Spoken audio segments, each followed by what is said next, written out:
Bom dia, meus irmãos, graça e paz. Pastor Márcio falando aqui. Vamos gravar mais um vídeo para a intenção nossa, que é falar sobre libertação e também batalha espiritual. Hoje nós vamos falar um pouco sobre o governo espiritual. O que quer dizer isso? Nós sabemos que Deus governa todas as coisas, mas existe sempre o princípio da legalidade, né? E hoje nós vamos falar um pouco sobre o mundo visível comandado pelo mundo invisível.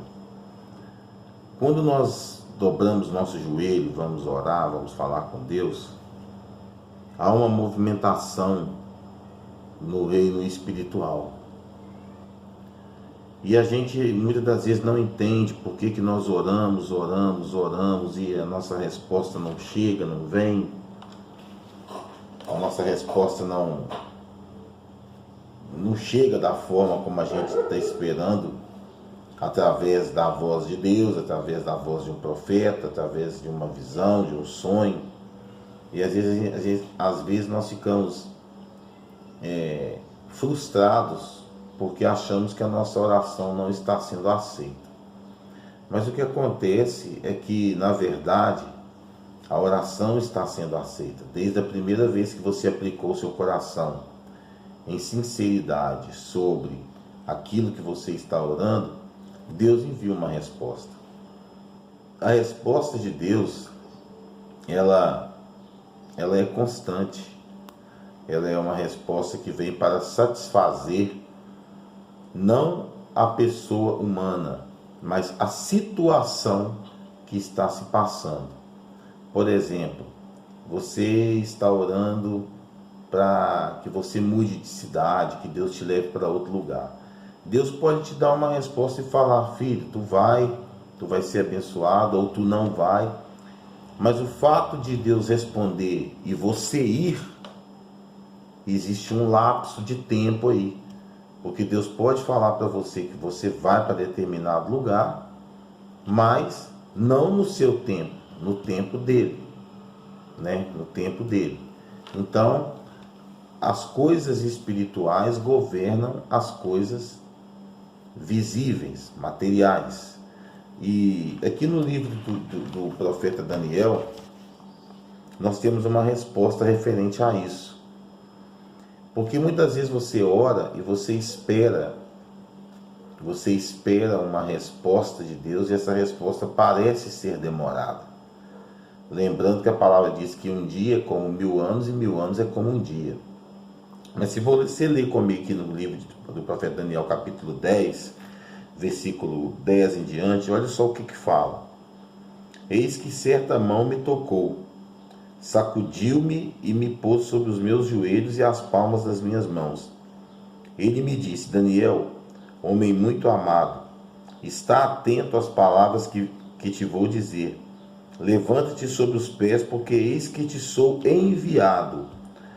Ao falar ele comigo essas palavras, eu me pus de pé tremendo.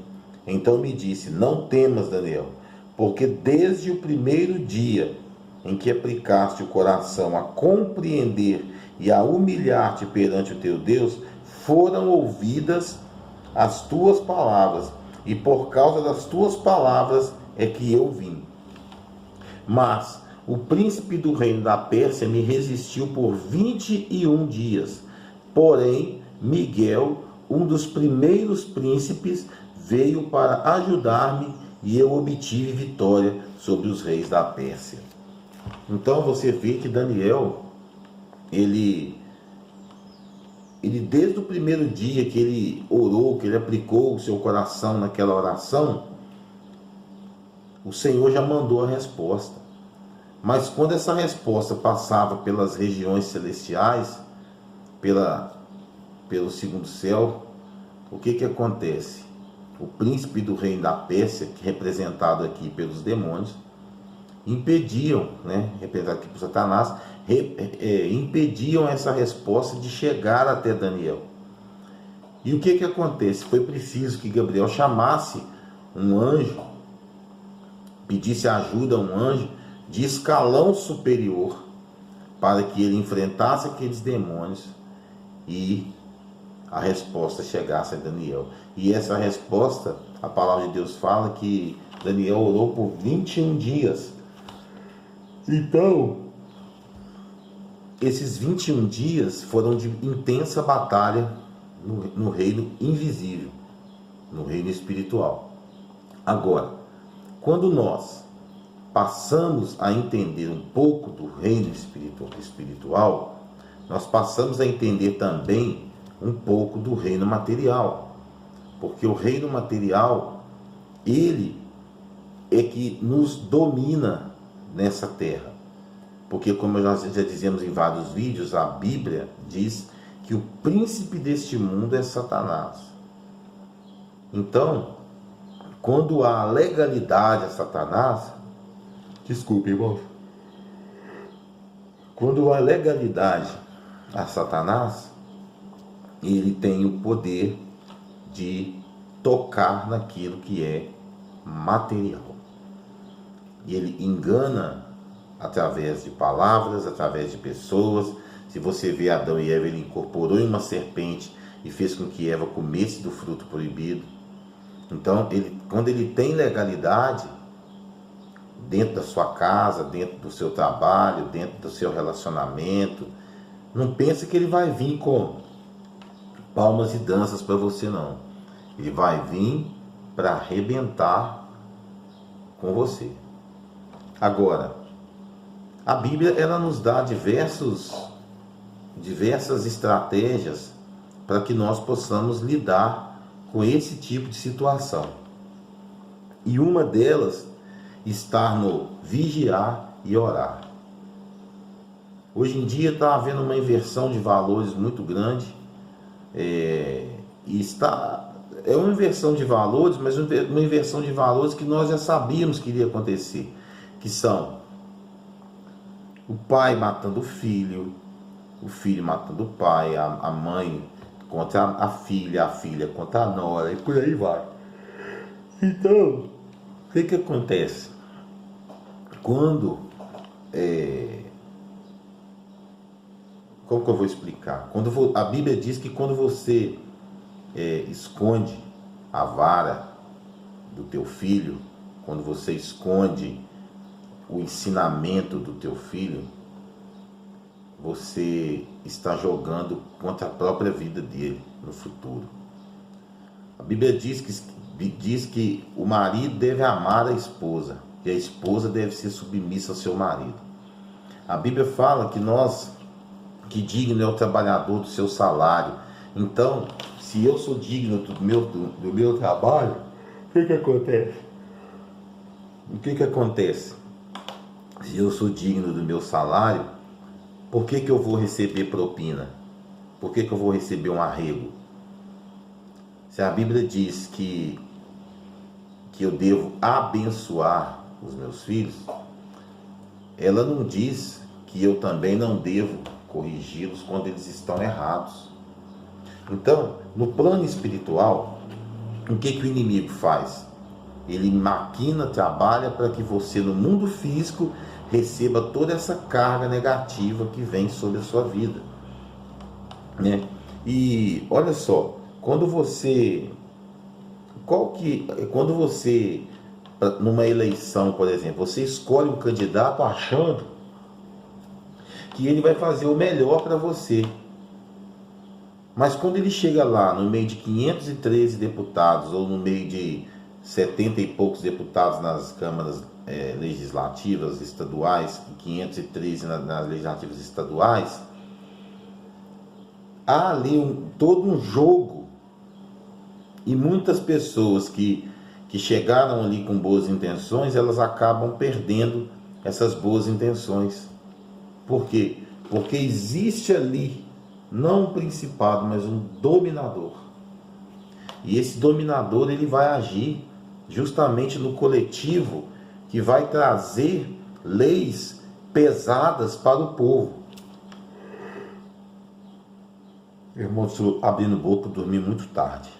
Dormi tarde, acordei de madrugada, então por isso que eu estou abrindo boca desse jeito. Então o que que acontece? Aonde no mundo físico que os demônios habitam?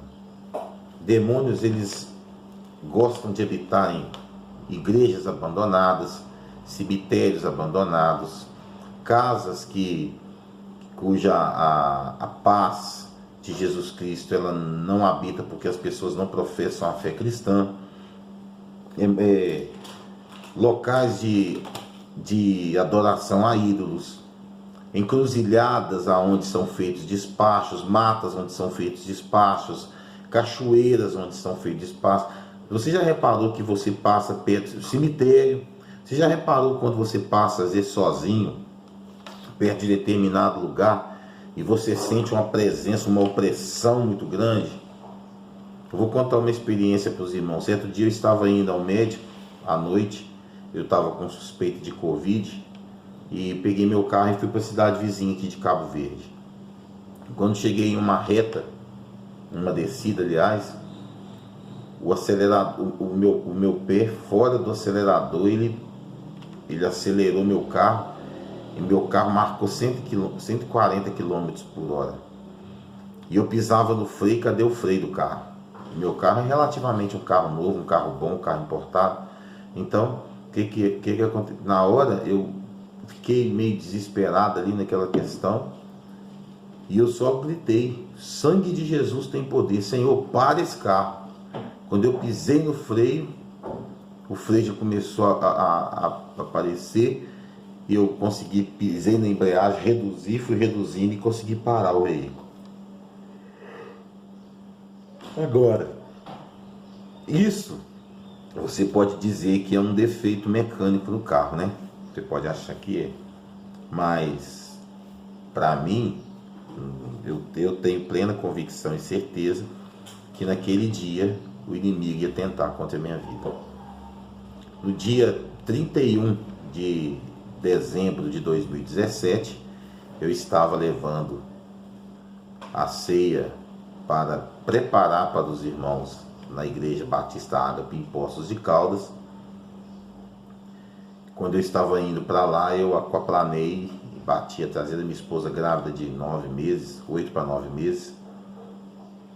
E quando eu bati no alambrado, que meu carro se assentou, aconteceu o menos provável: 3 pneus estouraram. E quando eu bati, logo que eu bati, passou uma carreta. Fomos para a igreja da mesma forma, os irmãos vieram nos buscar, muita polícia no local, aquele negócio todo, teste de bafômetro, aquele trâmite todo normal que é feito, e eu agradeço a Deus por ter feito tudo aquilo e ter tudo dado negativo, até para comprovar, né, que eu não bebo, que eu não uso drogas, etc e tal. Então, o que acontece?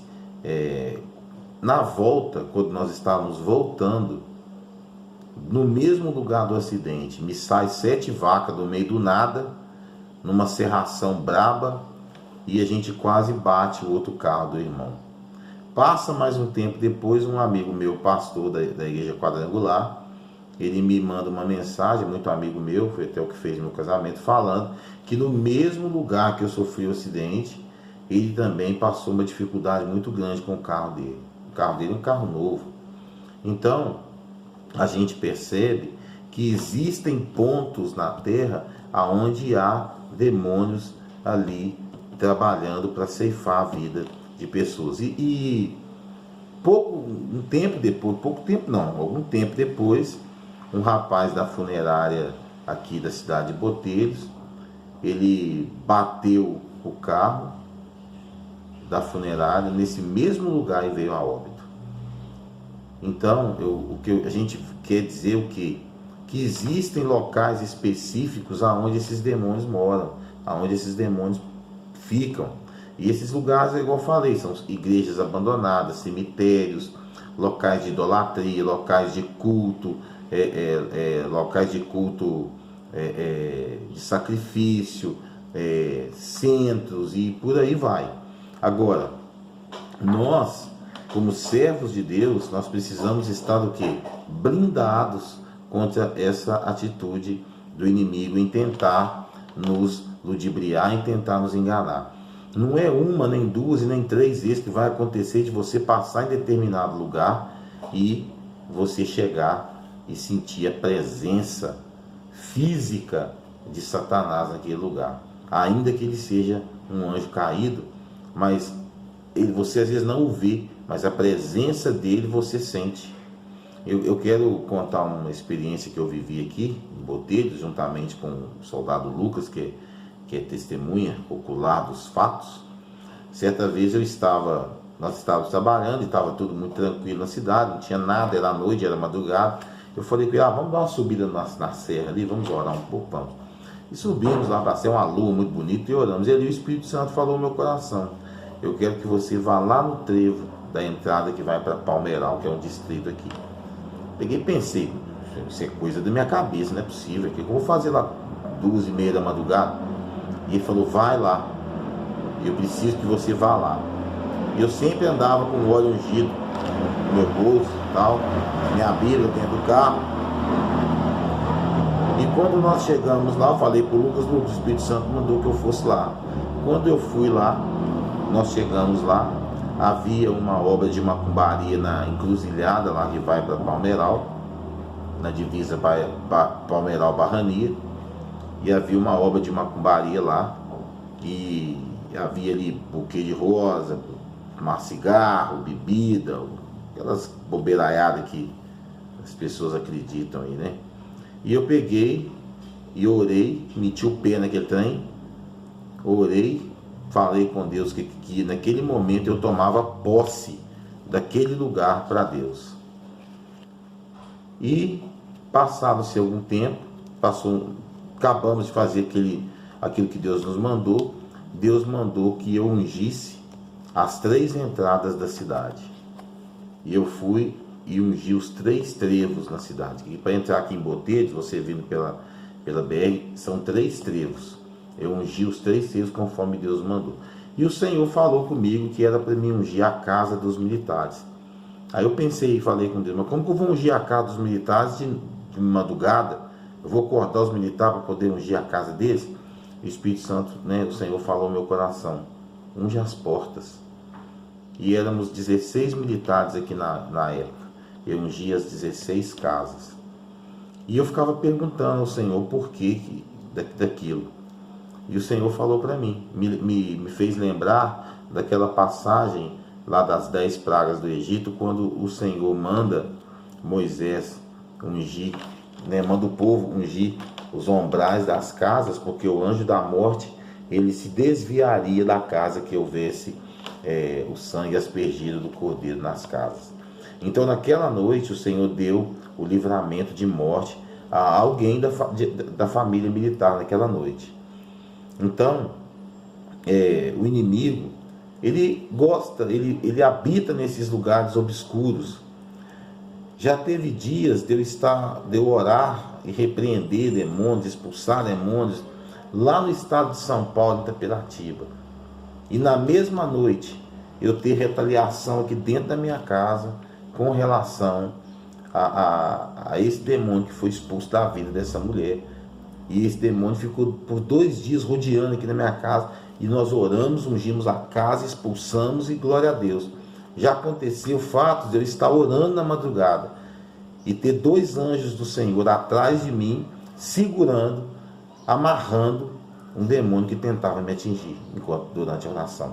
Então, o que acontece? Quando nós falamos sobre a paz ela vem para nós de uma forma já concretizada por Jesus, lá na cruz onde ele morreu. Mas a Bíblia diz que o reino dos céus é tomado por esforço, e Satanás vai fazer de tudo, para ele poder acabar com a gente, porque ele nos odeia, não porque Cristo nos fez, não porque o Senhor nos fez. Ele nos odeia porque Deus tirou dele o poder da adoração, a guarda da adoração. É por isso que ele nos odeia. Então, quando nós vemos numa cidade uma devassidão imensa, marido traindo esposa, jovens entrando para dentro, para dentro do mar. Teve um dia aqui, há pouco tempo atrás, eu moro em frente a um lote vago, eu vi 2 homens pulando dentro do lote vago, homens um mais novo e outro mais velho, para manter relações sexuais dentro do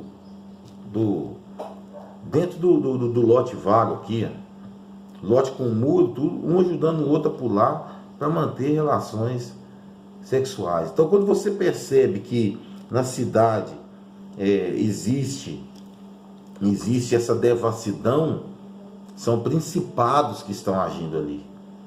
Eu lembro que quando eu orava no monte, quando eu ia para a chácara de um amigo nosso aqui, que nós íamos para lá orar, Deus sempre me direcionava a estender as mãos para a cidade e repreender o espírito de homossexualismo, o espírito de adultério, de traição, de fornicação, de lascívia. Sempre eu estava orando. Às vezes tinha aquele dia que eu queria glorificar, exaltar o nome do Senhor, mas o Senhor me colocava em posição de guerra para poder orar e interceder. Então aqui no livro ele fala o seguinte, ó: os demônios territoriais gostam muito de ocupar ruínas de antigas cidades, construções abandonadas, sítios arqueológicos, antigas escavações de minas e velhas igrejas sem uso conservadas com relíquias históricas. Você já deve ter reparado que quando você passa perto do cemitério e tem você entra no cemitério e tem aquelas esculturas, aqueles mausoléus, aquelas esculturas, aqueles negócios todos, que dá uma sensação esquisita na gente, uma sensação, para alguns dizem que é medo, para outros a pessoa sente realmente que existe um mal naquele lugar. Pode ter sido enterrado uma pessoa que viveu uma vida muito boa, foi uma pessoa de caridade, foi uma pessoa do bem, mas só que o cemitério é território do diabo. Por quê? Porque ali são feitos sacrifícios, ali são vilipendiados corpos, e se você não sabe o que é isso, tem pessoas que quando morre alguém, passa ali 2, 3 dias, a pessoa vai ali, mantém relações sexuais com aqueles defuntos, a pessoa incorporada no diabo, incorporada em demônios, ela mantém relações sexuais com aqueles demônios, ela vai lá, ela pega, amarra o nome da pessoa dentro do estômago da pessoa, corta a pessoa, amarra o nome de outra pessoa ali dentro, faz todo tipo de trabalho. No livro Guias, Orixás e Caboclos, você acha todas essas informações que eu estou te falando aqui, todas essas informações, entendeu? Então, nós não podemos simplesmente ficar falando assim, a culpa é do diabo, a culpa é do diabo, a culpa é do diabo. Sabe por quê? Porque nós temos o livre-arbítrio em fazer o bem e fazer o mal. Quando nós temos esse livre-arbítrio, o que acontece? Nós escolhemos aquilo que vamos fazer. Se você pega uma galinha preta, pega lá um litro de cachaça, pega lá um dinheiro, pega alguma coisa e vai para uma encruzilhada, leva para um pai de santo fazer um trabalho, leva lá leva aquilo para a entidade receber aquilo lá, o que acontece? Você deu legalidade, você mesmo quis aquela situação. Agora, Deus não precisa de sacrifício nenhum, não. Hein? Deus prefere a misericórdia do que o sacrifício. Entendeu? Então, que você possa ter esse discernimento com relação a isso, sobre as moradas de onde ficam os nossos adversários. O plano invisível de Deus, ele é feito a todo instante para nos poupar de muita coisa. Nem todo mundo ele está preparado para ver o que acontece nas regiões celestiais. Por isso que a palavra fala, coisas espirituais devem ser ditas a pessoas espirituais, porque nem todas as pessoas acreditam naquilo que o Senhor revela. Amém? Então esse é mais um capítulo do nosso estudo. Daqui a pouquinho nós vamos estar gravando o outro vídeo. Eu falei que seriam 2 vídeos, né? E vocês possam, em nome de Jesus, serem abençoados por esse estudo aí. Deus abençoe vocês. Qualquer dúvida é só mandar para a gente aqui no Zap, que a gente responde para vocês. Deus abençoe vocês. Fiquem na paz deste grande amor de Deus.